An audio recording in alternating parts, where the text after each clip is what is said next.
Assalamualaikum warahmatullahi wabarakatuh. Waalaikumsalam warahmatullahi wabarakatuh. Apa kabar semuanya? Alhamdulillah luar biasa. Allahu Akbar. Semuanya dalam keadaan sehat ya? Ya. Sudah makan? Sudah. Apa yang belum makan? Firman. Baiklah, untuk pelajaran hari ini kita akan membahas tentang membiasakan berpikir kritis dan semangat mencintai ilmu pengetahuan dan teknologi. Sebelum kita mulai, silakan diperiksa dulu kebersihan meja. Yang masih ada sampah-sampah silakan dibuang. Kalau tidak ada, itu artinya sudah bersih. Bagaimana? Sudah siap belajar? Siap. Ya, baik. Tuan-tuan firman, silakan pimpin doa. Baik, sebelum mulai belajar pada hari ini kita berdoa. Berdoa, mulai. Bismillahirrahmanirrahim. Berdoa selesai. Baiklah, sebelum mulai, Bapak akan absen terlebih dahulu.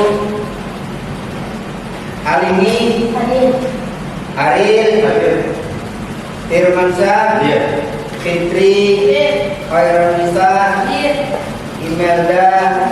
Baiklah, kita akan mulai materi tentang membiasakan berpikir kritis dan semangat mencintai ilmu pengetahuan dan teknologi.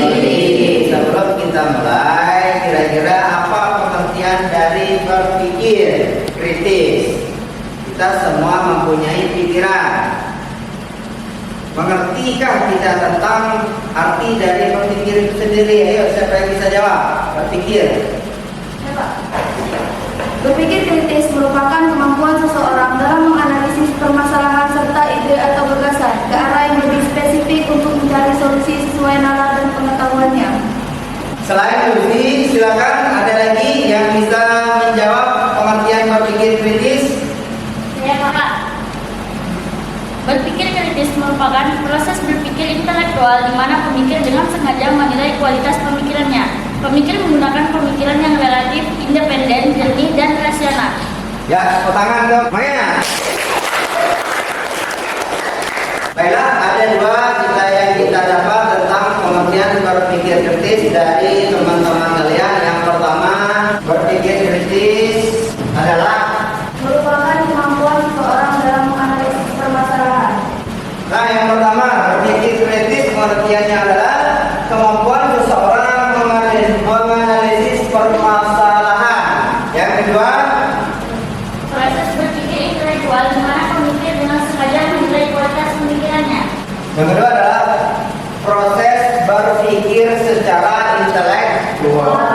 Artinya mata kita dirangsang untuk berpikir, mulai dari hal-hal yang kecil sampai dengan hal-hal yang besar. Jadi otak kita sudah dirancang melalui mata kita, melalui telinga, melalui mulut. Apabila kita melihat sesuatu, maka kita harus mengolahnya di dalam otak untuk memikirkan hal-hal yang baru kita temui. Jadi pengertian berpikir kritis tadi adalah kemampuan seseorang dalam menganalisis pengetahuan atau permasalahan yang ada di dalam, yang ada di lingkungan kita. Nah, ini secara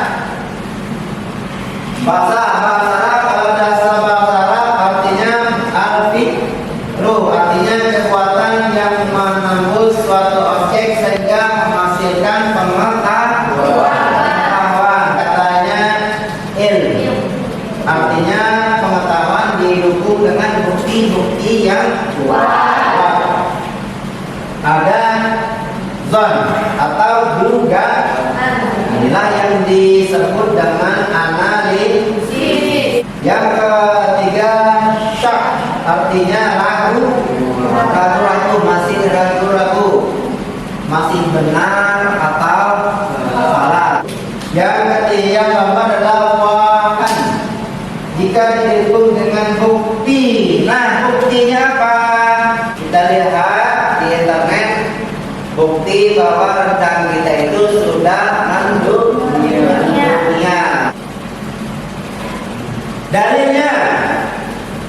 Dalil itu adalah dasar kita untuk berpikir. Dalilnya adalah surat Al-Imran ayat 190 sampai dengan 191. Ini yang menyuruh kita berpikir kritis adalah Allah, supaya mempergunakan diri kita dengan sebaik-baiknya.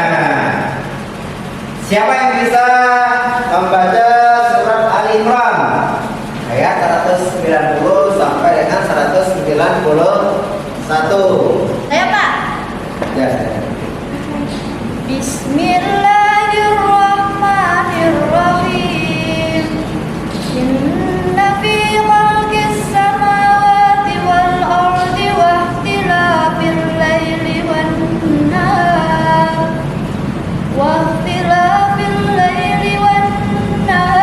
la ayatin li ulil albab alladzina yadhkuruna Allaha qiyaman wa qu'udan wa 'ala junubihim wa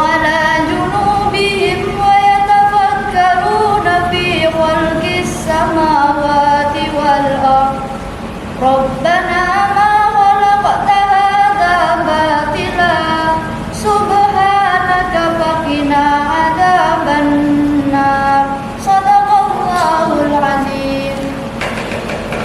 Beri aplaus untuk Fitri. Ini sangat bagus sekali ya, sehingga orang yang membacanya itu sampai terkagum-kagum. Surat Ali Imran. Di dalam surat tadi ada yang namanya mengidentifikasi hukum tajwid. Yang pertama kita temukan di sini adalah nun bertajwid atau di sini gunnah. Yang pertama inna, contohnya adalah inna. Yang kedua adalah alif lam syamsiyah. Di sini as-samawati. Yang ketiga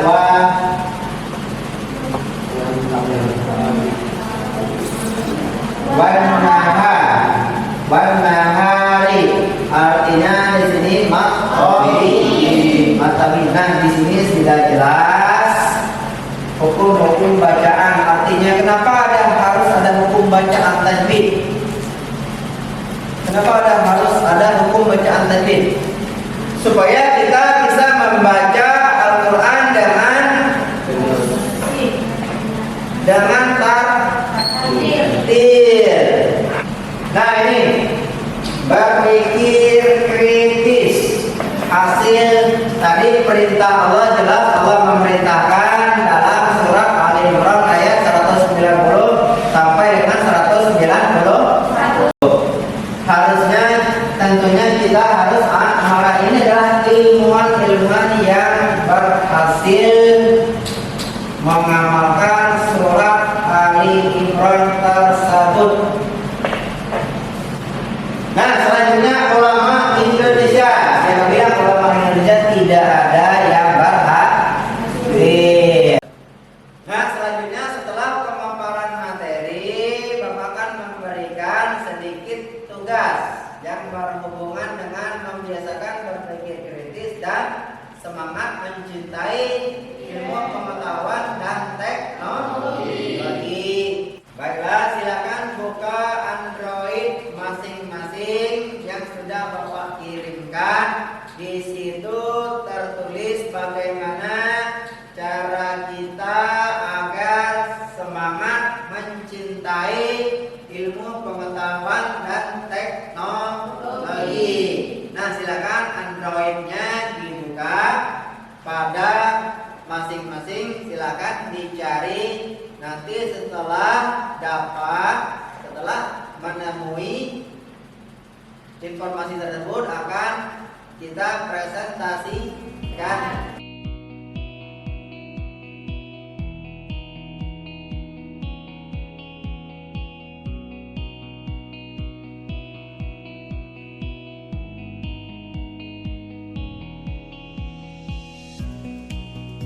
Baiklah, diskusi akan kita mulai dari kelompok yang pertama. Silakan untuk kelompok yang pertama mendiskusikan hasil kerja yang telah Bapak sampaikan di Android masing-masing. Silakan. Assalamualaikum warahmatullahi wabarakatuh. Waalaikumsalam warahmatullahi wabarakatuh. Baiklah teman-teman, perkenalkan kami dari kelompok 1. Pertama-tama saya Indah, saya Nana. Saya Adil. Di sini saya akan mempresentasikan hasil kerja kami tentang bagaimana yang harus dilakukan dalam mencintai ilmu. Pertama, seperti sering membaca buku-buku pengetahuan. 2. Memiliki rasa ingin tahu yang tinggi. 3. Semangat dalam belajar, tidak mudah mengeluh, selalu produktif dan inovatif, serta terbuka mendukung dan mengikuti perkembangan iptek. Baiklah teman-teman, sekian presentasi dari kelompok kami. Saya tutup. Wassalamualaikum warahmatullahi wabarakatuh. Waalaikumsalam. Selanjutnya presentasi dari kelompok 2. Assalamualaikum warahmatullahi wabarakatuh. Baiklah, kami dari kelompok 2 ingin mempresentasikan hasil diskusi kami tentang bagaimana sikap kita agar mencintai ilmu pengetahuan dan teknologi. Pertama-tama, dengan saya sendiri, Faidah Nisa, saya Sarah Fitri, saya Alani, saya Selvi. Baiklah, sikap yang pertama kita harus niat dalam belajar. Yang kedua, sungguh-sungguh kontinuitas dan memiliki minat yang kuat. Yang ketiga, tertib. Yang keempat, pintar memanfaatkan waktu belajar. Dan yang kelima, mengambil pelajaran. Presentasi dari kelompok 2 hasil diskusi kami tutup. Assalamualaikum warahmatullahi wabarakatuh. Untuk presentasi hari ini sudah selesai disampaikan oleh kelompok masing-masing. Sekarang kita akan mengambil kesimpulan. Kesimpulan yang pertama apa? Yang kedua, Memiliki rasa ingin tahu. memiliki rasa ingin tahu yang tinggi. Yes.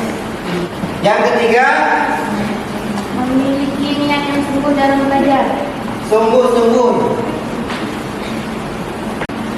Baiklah, ada 3 poin yang bisa ditarik kesimpulan dari materi kita kali ini. Baiklah, itu yang dapat Pak sampaikan dalam materi kali ini. Selanjutnya, Bapak akan melaksanakan ujian melalui Google Form yang akan Bapak kirim melalui Android masing-masing.